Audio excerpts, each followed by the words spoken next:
Skagway, a major port in '98, is still abuzz with activity. Here the stampeders, scalawags, and scoundrels landed on their way to the goldfields. And here, the first rails of the White Pass were spiked down.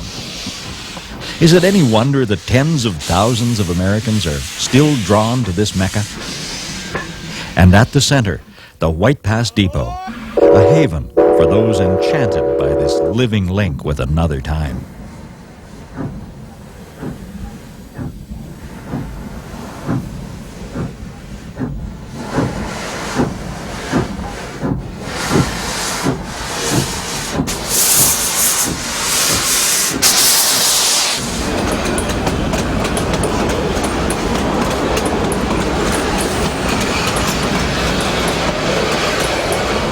The White Pass is one of the last operating narrow-gauge railroads in North America. It is certainly the very last railroad which carried freight, and because of that, you might say it was the last of an entire breed, an era. And it is doing more or less today what it did back in 1898 as a passenger railroad. It's still hauling people from Tidewater at Skagway, Alaska, up over the Coast Mountain Range to the headwaters of the Yukon River. The company that originally got the idea of building the White Pass Yukon Railway was the British Columbia Development Association Limited. This was a little group of people in England who thought it would be a great idea to come out to the Western Canada and try and develop some sort of a bridge between Western Canada and the Orient. And this was a good place to invest some money. So they sent out a man by the name of Charles Herbert Wilkinson. And Wilkinson met a marvelous old gentleman by the name of Captain William Moore. And Captain William Moore convinced Charles Herbert Wilkinson that the place to invest your money was in building a railway from Skagway to the interior of the Yukon Territory, which he predicted there would be a great gold rush one day. Now this prediction was made in 1887, 10 years before the word of the great Klondike Gold Rush, or the discovery of gold, reached Seattle, Washington. Wilkinson thought it was a good idea and decided to get in touch with his people in England and develop this railroad. And in the meantime, he created 3 companies, one to cross the Panhandle, one to cross the northern British Columbia, and one into the Yukon Territory. They were all formed, and he went back to England but couldn't raise the money. And then he ran into a group of people known as Close Brothers of London. And Close Brothers said, okay, we will lend you some money to build this railroad, and if you don't build it or you don't pay us the money back, we'll have the right to build it ourselves.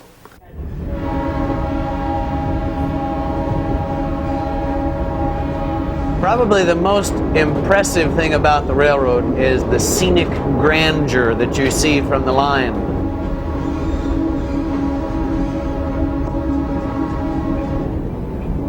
It hangs precariously on the side of a 1,000-foot cliffs. It's got spiderweb wooden trestles and old snow sheds and slide galleries and cascading waterfalls going down into Dead Horse Gulch down below the tracks. The scenery, the scenic railway of the world.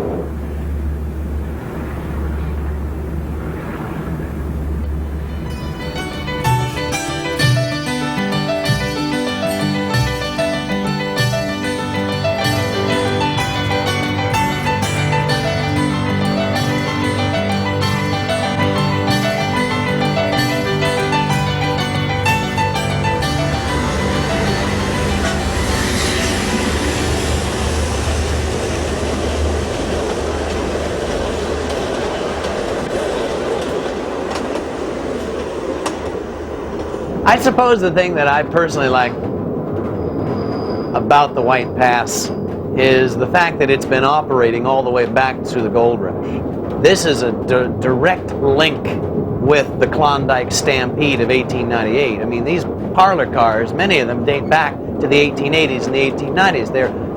The right-of-way itself was blasted out of the side of the cliff during the Klondike Gold Rush. This is an actual operating link back 89, 90 years. And because of that, you've got something here that's very, very special. There are very few companies that can claim heritage all the way back to the stampede to the Klondike.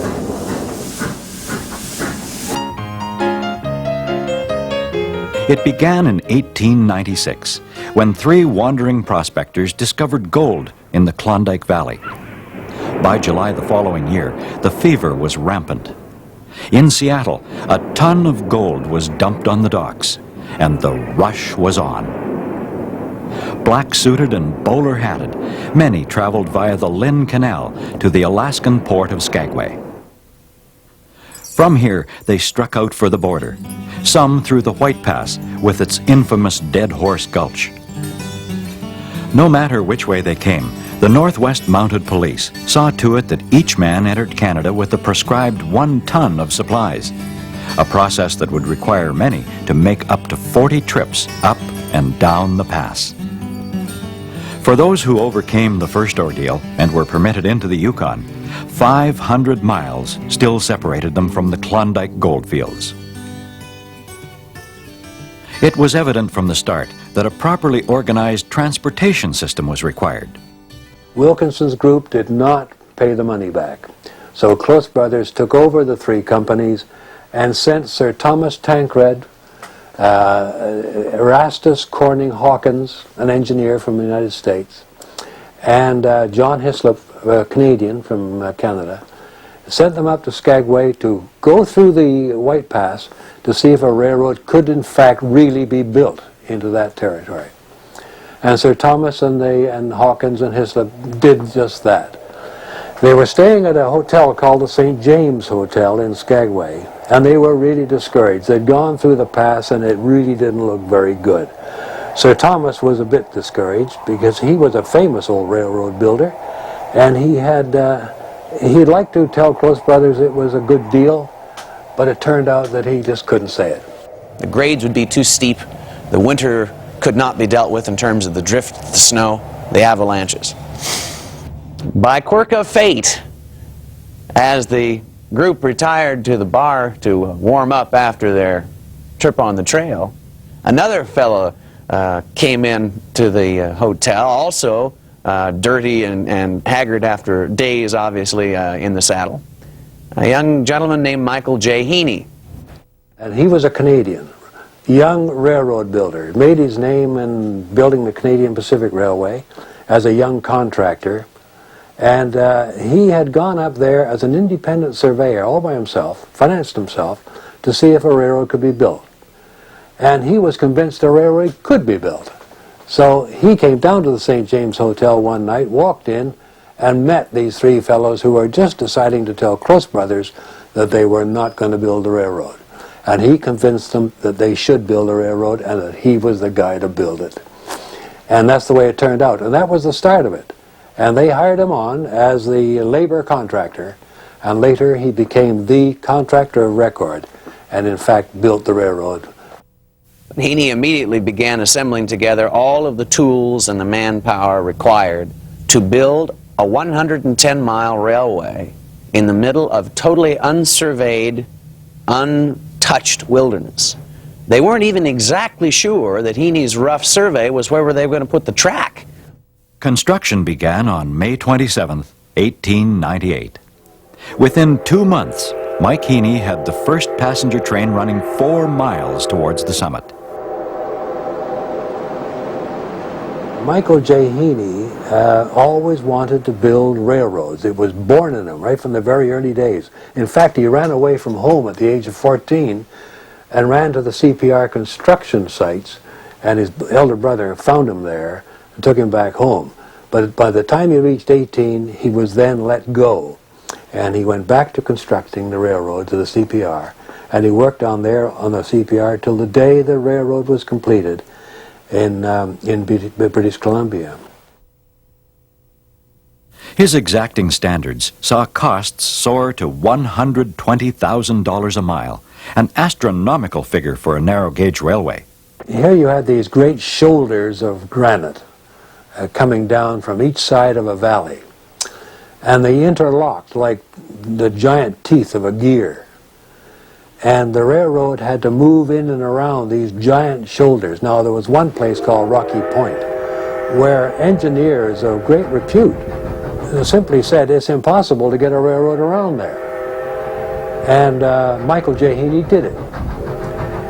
He did it again and again and again, where it was regarded as a place that no railroad should be. The White Pass and Yukon Railway decided to build their railway narrow gauge. The reason being, when you go to narrow gauge, the equipment is smaller, and you don't have to bring down as much rock. The cuts through the rock, through the great barriers are all less. The corners where you go around, not so much rock. So it's cheaper. You call it an investment gauge, if you like. And if the day ever arose when a bigger gauge was required, then you just simply widen the grade and install a 4-foot, 8.5 standard gauge. And that was the reason. That was a Victorian way of getting things going. By July 29, 1900, the ordeal was over.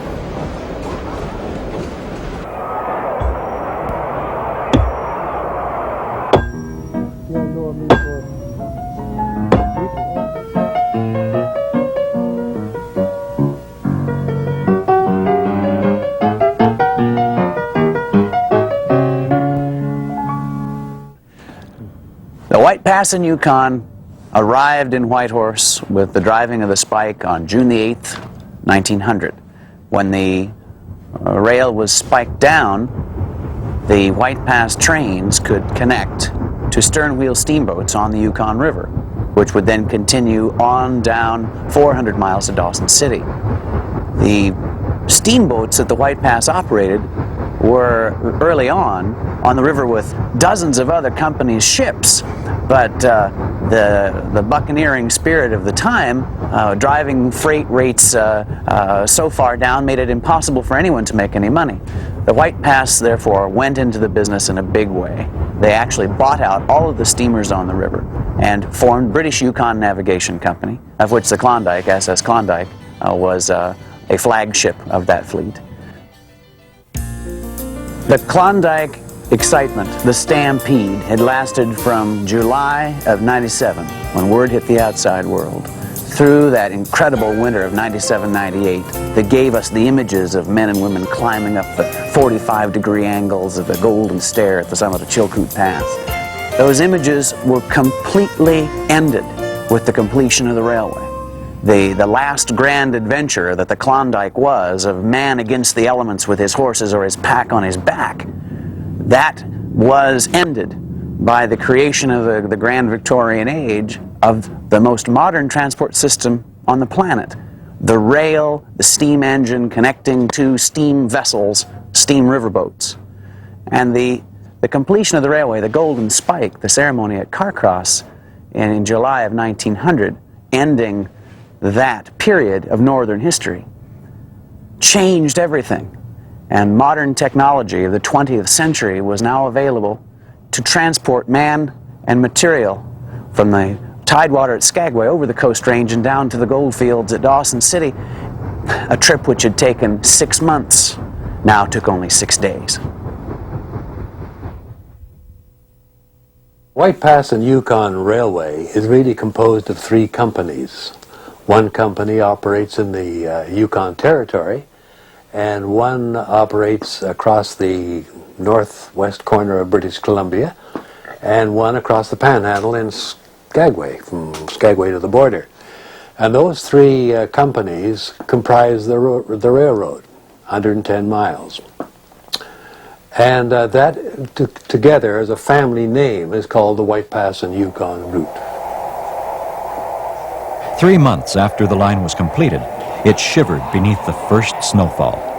The challenge of the White Pass winter, complete with its annual 30 to 40 feet of snow, was at hand.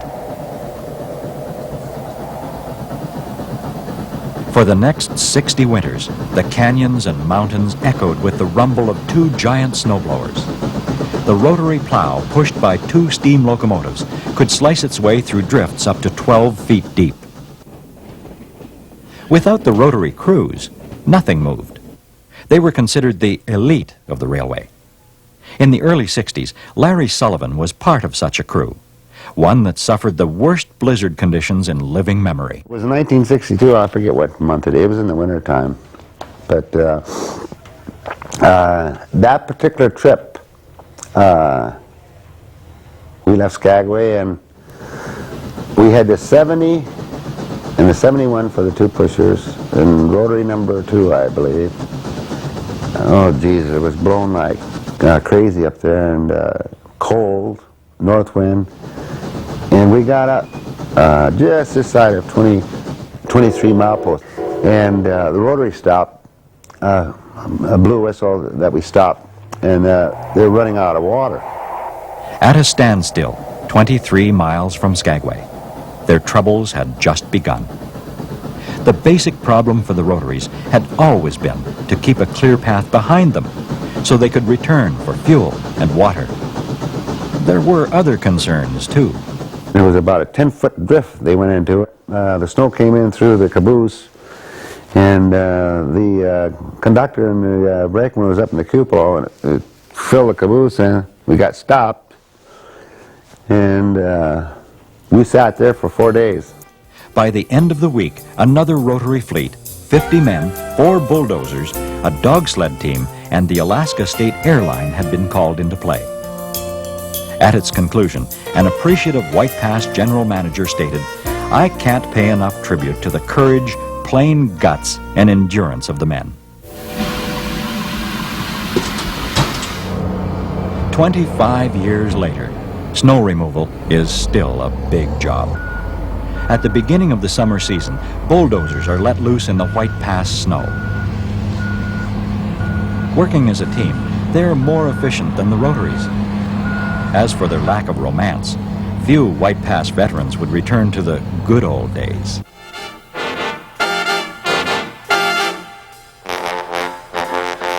In 1942, the U.S. government leased the line for the construction of the Alaska Highway. With 15,000 tons of freight to be moved every 2 weeks, more than the railway had handled in the previous 12 months, the company was clearly out of its depth. In October, the 770th Railway Operating Battalion moved in. Close behind were 26 additional locomotives, 258 cars, and all the expertise to do the job. For many, many years, Alaska had been trying to convince Congress in Washington that there should be a land link between the lower 48 states and Alaska. Quite reasonable. Well, after Pearl Harbor, there was no problem because Dutch Harbor had been bombed, the Japanese were on the move. How was Alaska going to be defended? Was it possible that a great mass of men were going to land in Alaska and make their way down through northern Canada and into the United States? It was a pincher movement. Almost overnight, the United States Army, with the approval and orders of President Roosevelt, said, build a tote road and get it moving so that we can get men and equipment and material up into Alaska to defend it. Well, one of the key places was at Skagway, Alaska. So the White Pass and Yukon Railway, for the second time in its life, found itself in the midst of a great human drama. First being the Klondike Gold Rush, the second being World War II. 110 miles away in Whitehorse, a heavily populated military camp soon sprang up. With up to 17 trains a day running around the clock, bottlenecks quickly developed. Staff Sergeant Marvin Taylor was sent to Whitehorse. One morning, 8 o'clock, when we fell out, they said, Taylor, take your platoon to Whitehorse, unload those rail cars and get them back, and we'll bring you back in about 30 days. A lot of the contractors had their own little sidings in, and everything was priority. And whichever contractor offered us 2 meals for that day, lunch and dinner, that's where we worked. It was a very exciting winter. The Army battalion that operated the railroad, of course, was all railroaders, basically. but they'd never operated under those conditions or that light of equipment. And in the beginning, they just simply refused to accept advice from the older head that had been here and operated that railroad. And I remember one time, it was 21 days that they were stalled out there. But they go out there and try to buck those winter storms, where they've been better off to lay back for a day and then attacked it. But no, we know how to do this. And they sure as hell didn't. The war over, the WP and YR emerged with its fabric in tatters and facing new competition. The highway that the White Pass helped to build now offered an alternative route to the Yukon. On a brighter note, tourism was re-emerging as a major player.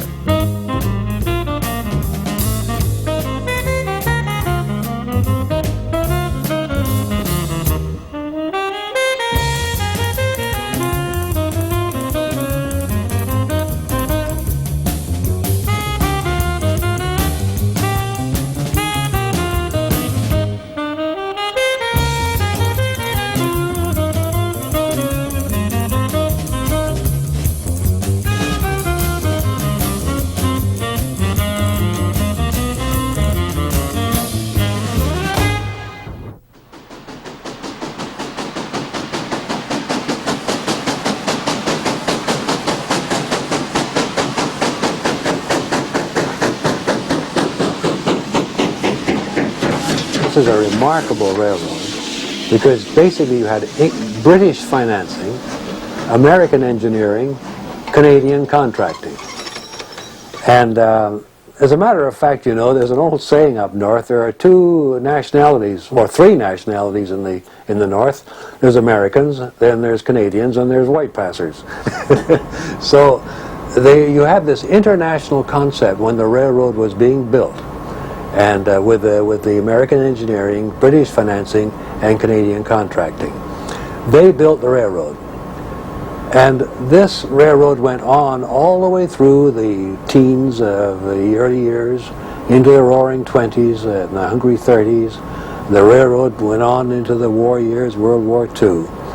And the British people still, the board of directors was still in London, England. They still ran this railroad from London.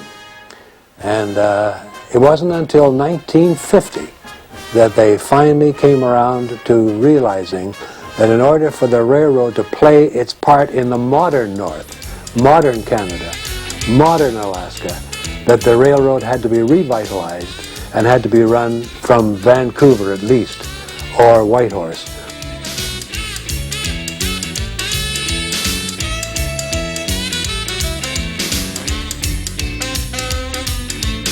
By this time, mining and exploration were on the upswing.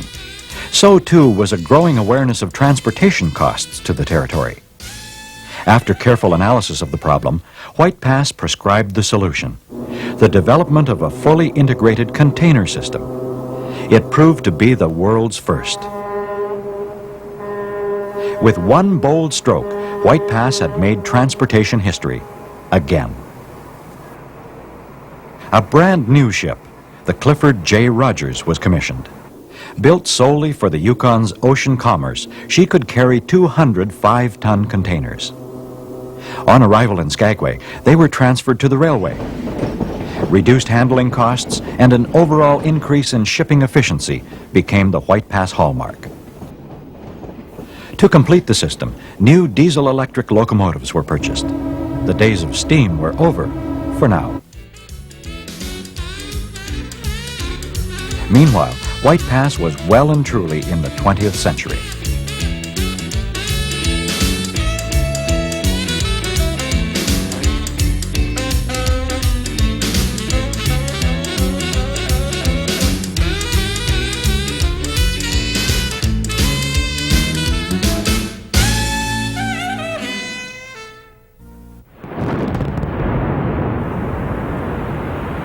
A decade later, Yukon's largest mine, Cypress Anvil, signed a contract with the railway to carry up to 370,000 tons of lead zinc ore a year.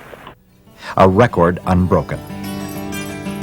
In point of fact, the whole White Pass system was upgraded to accommodate the Cypress Anvil mine, which was going to be shipping out hundreds of thousands of tons of product every year, lead and zinc. This meant new locomotives, new flat cars, another ship. Clifford J. Rogers was retired. Frank H. Brown was brought on, the most modern container ship in the world. It was joined later by a sister ship called the Klondike. And trucks were brought in, bridges were built, tunnels were blasted. A huge amount of money was spent in upgrading the railroad to accommodate Cypress Anvil Mine, which operated for many, many years.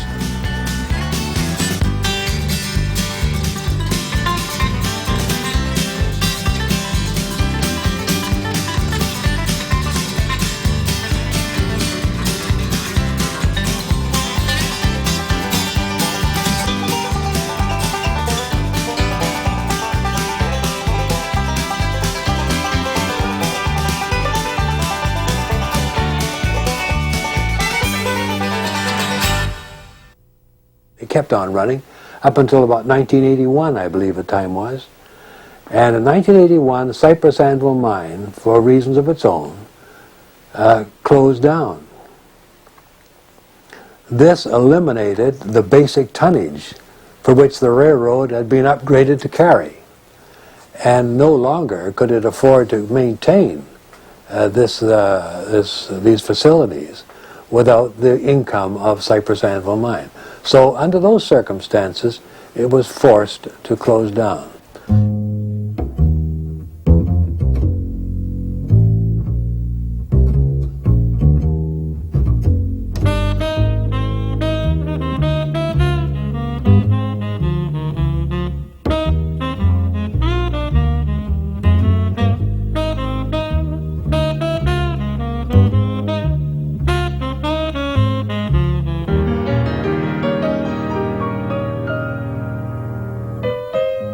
The closure of the railway on Skagway was like nothing that had ever happened here before. The railroad had never closed.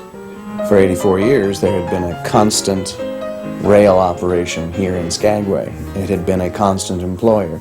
200 men were laid off in a town of 914 people. We were forced to come up with something new and different. All aboard the Skagway streetcar! Hey! And off we go!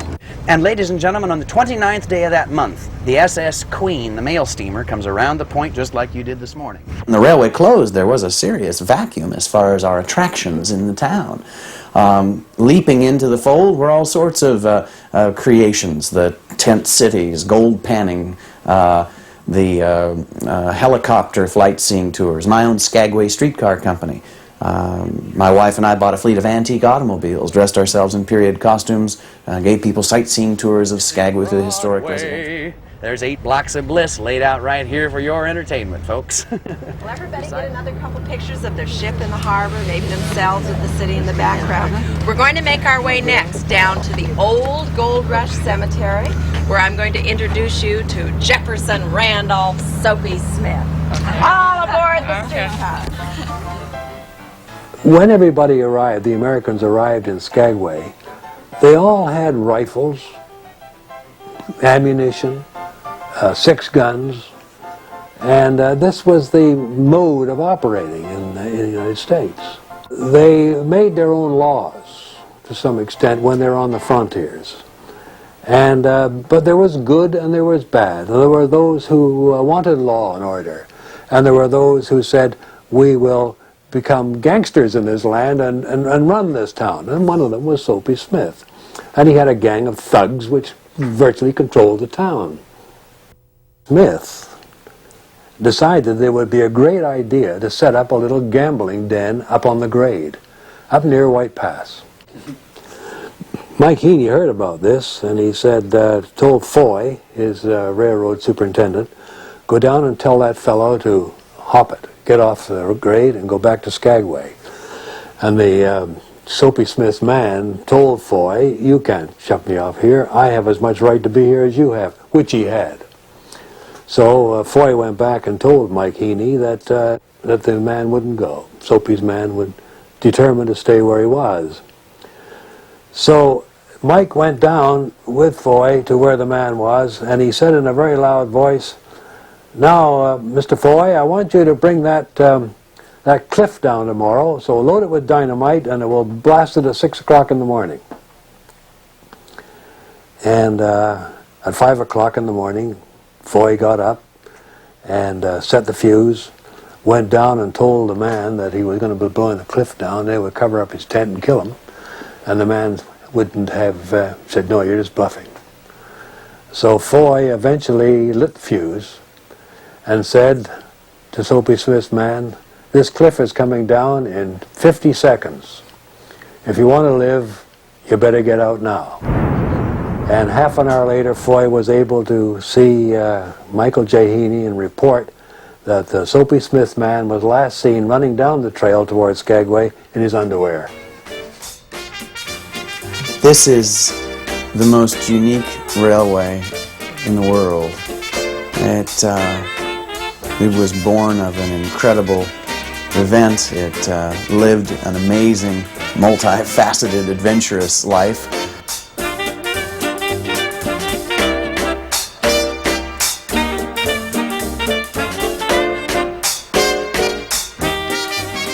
It has all of the intrigue and all the adventure and all the nostalgia and the romance of any railway line, with a few extra added salt and peppers to make it totally unique.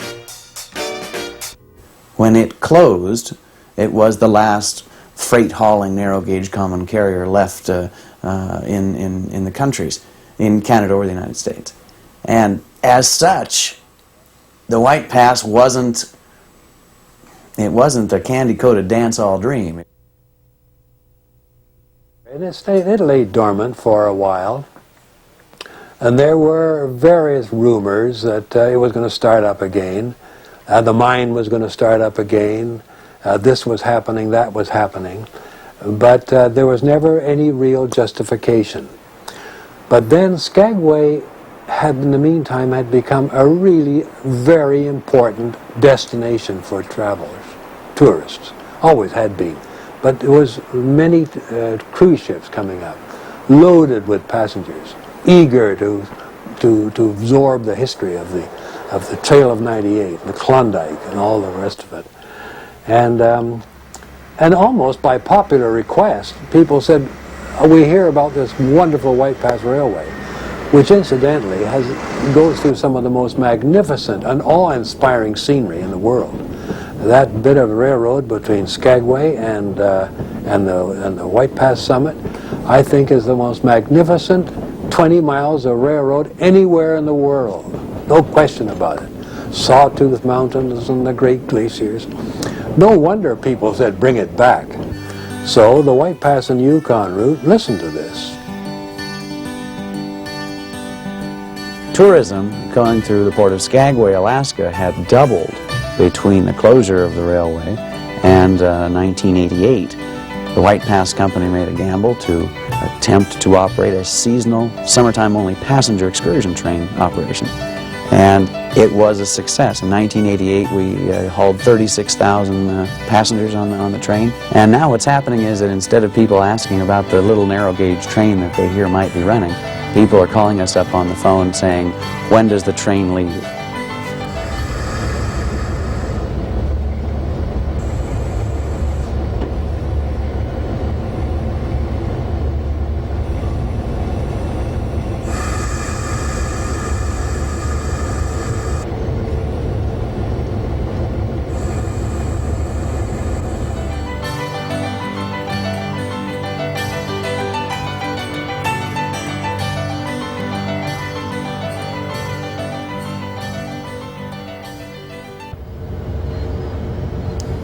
The 110 miles from Skagway, Alaska to Lake Bennett, British Columbia and on to Whitehorse in the Yukon were the original main line. We have actually 40 miles of track in some form of passenger service. It'd be nice to be able to reopen more of the railroad. We have to walk before we can run, and in that respect it has been a major accomplishment for us to extend the service into Canada and to become the last Canadian narrow gauge railway operating passenger service. And of course then the 12 miles onto Lake Bennett is a major piece of track to operate also.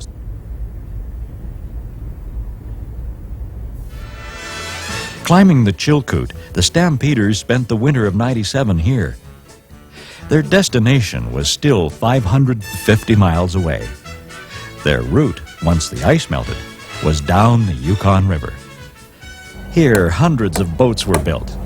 The Mounties logged over 7,000 passing by their post at Tagish. And when they were not building boats, they built this church.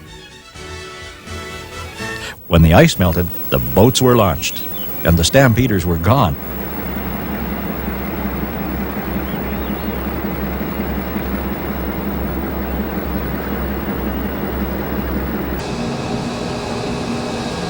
The 73 is the last of the White Pass steam engines, and we don't have a cornucopia of spare parts to keep the old puppy running. The company is continually scouring the world trying to find material to keep the locomotive up and operational.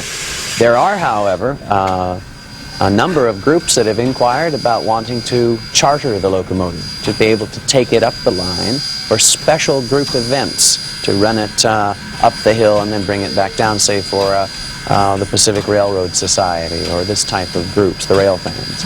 And the company is looking at each of these proposals with a very open mind to wanting to be able to charter the engine.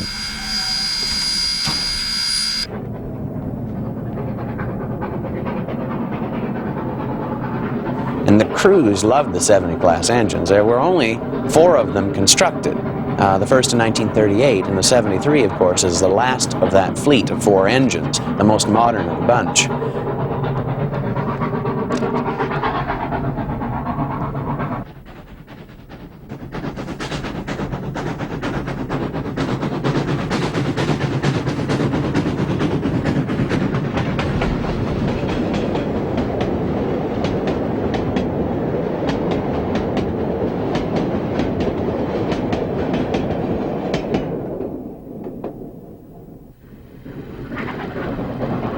She's an inside frame 282, a very well-balanced ability to not only work the mountain grade with a very sure step and haul very good heavy tonnage, but she also can roll very free across the flats on long tangent track.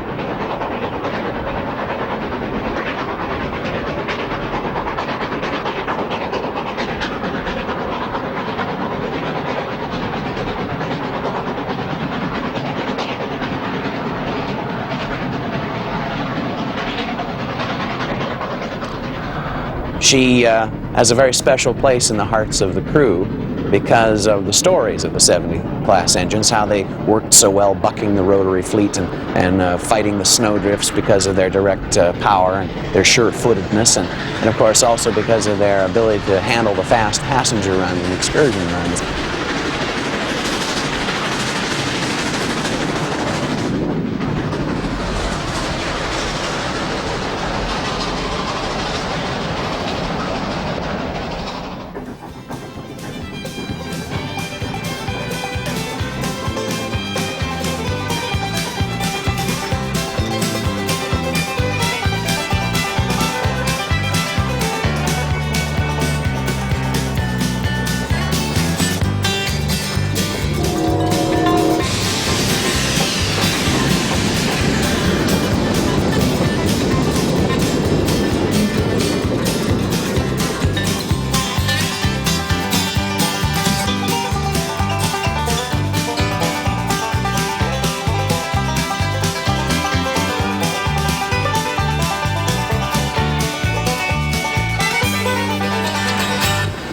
So the engine doesn't operate up the hill, more or less to save it, to be able to use it on these special events.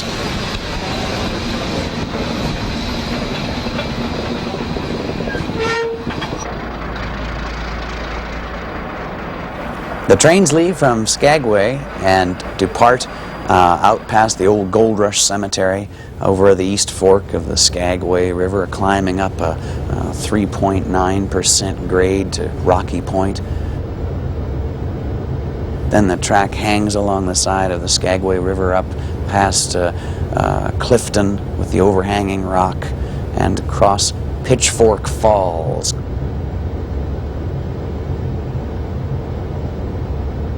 And then they go past Bridal Veil Falls, coming down off the other side of the canyon, around past Glacier Station, and then the train climbs up along Slippery Rock.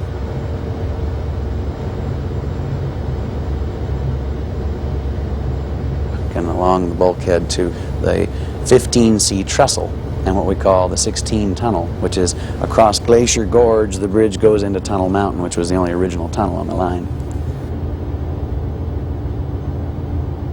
And along the top of the world at Inspiration Point, where you can look back all the way down to see Skagway and the Pacific Ocean down below you.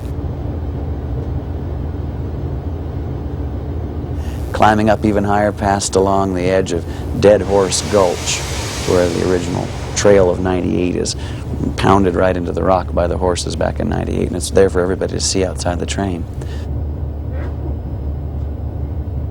And finally to the summit at White Pass, at the U.S.-Canadian border. Beyond there, the trains continue across the top of the world, above the timberline, on 8 miles to Fraser, British Columbia, and a place where passengers can get off the train and onto a connecting motor coach, a bus service that keeps on going up to Whitehorse in the Yukon Territory. We have an additional 12 miles of track from Fraser to Lake Bennett, British Columbia.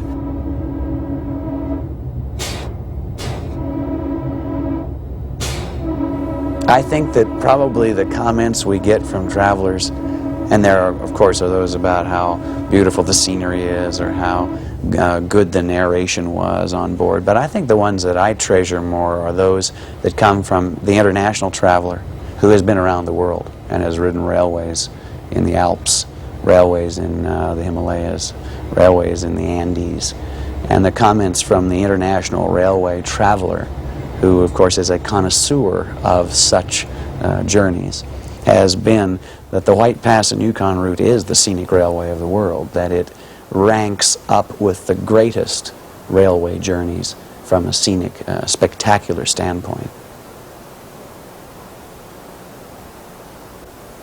Just as the railroad's tangible attributes inspire the visitor, so the intangible have inspired the staff. A product of Victorian energy and determination, the White Pass has imbued tremendous loyalty. First met the company or saw the company operating in 1955. I was in the Canadian Army at the time, and I was posted from Korea to Whitehorse. And when I first arrived in Whitehorse, I wondered how I could get back to Korea. It seemed to be more remote than the battle. However, I learned about the railroad and took an interest in it, and saw it operating for 2 years. And there seemed to be a family spirit in that railroad, which I had only seen in military units. There was a sense of camaraderie, which is unique.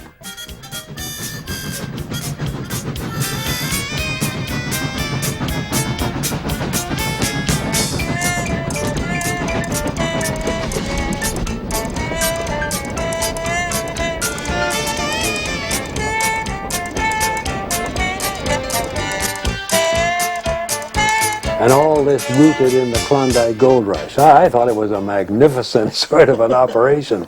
So I sort of fell in love with it. And while I was in the Army, I went down to Skagway at the invitation of one of the officials of the White Pass and saw more of its operation. And I began to take a few notes about the company with no idea of ever writing a book about it. But as time went on, I decided that it was time for me to leave the Army. I'd been in it 20 years. And the White Pass happily asked me if I would come and join them, which I did, as special assistant to the president. And I had all sorts of different jobs in the White Pass up until 1974. And but my reason for loving this company so much was because it was part and parcel of a group of people fighting for existence and fighting also to serve. There's a sense in the North of great interdependence, which you don't find outside this country. And the White Pass and Yukon Route provided a very important element, and that was food, and also passenger services in and out of the country. So the White Pass was one of the roots of the existence of the Yukon Territory, and remains so, and still does today, though not to such great extent, because you can get in there by airplane today, and you can fly food in, and you can truck it in. But the White Pass and Yukon Route, as it originally was organized, still exists today, and I'm naturally very proud of it. One feature of the ride not widely advertised is the variety of weather one can experience. Someone once said, if you don't like it, wait 5 minutes, and it'll change. The biggest problem we've had is that Mondays and Tuesdays, because of the stack-up of ships in Skagway, the large cruise lines that come into town, were extremely hectic equipment demand-wise on us. We had to run every single piece of passenger equipment we could muster. All 34 operating pieces of equipment had to be out running on the railroad on Mondays and Tuesdays for the sales opportunities. The demand was so high. So we would always get out and listen to the weather report the night before, because one of the cars that we had, the roof leaked on one end of it there fairly badly, and we hadn't had time to put the new roof on. We'd put a new coat of paint. It looked beautiful, but we needed to replace the canvas, and we hadn't had time to do that yet. So we were always out there at night waiting, praying to the dear Lord that it wouldn't rain so the 270 would be able to be used and we'd have enough seats for everybody.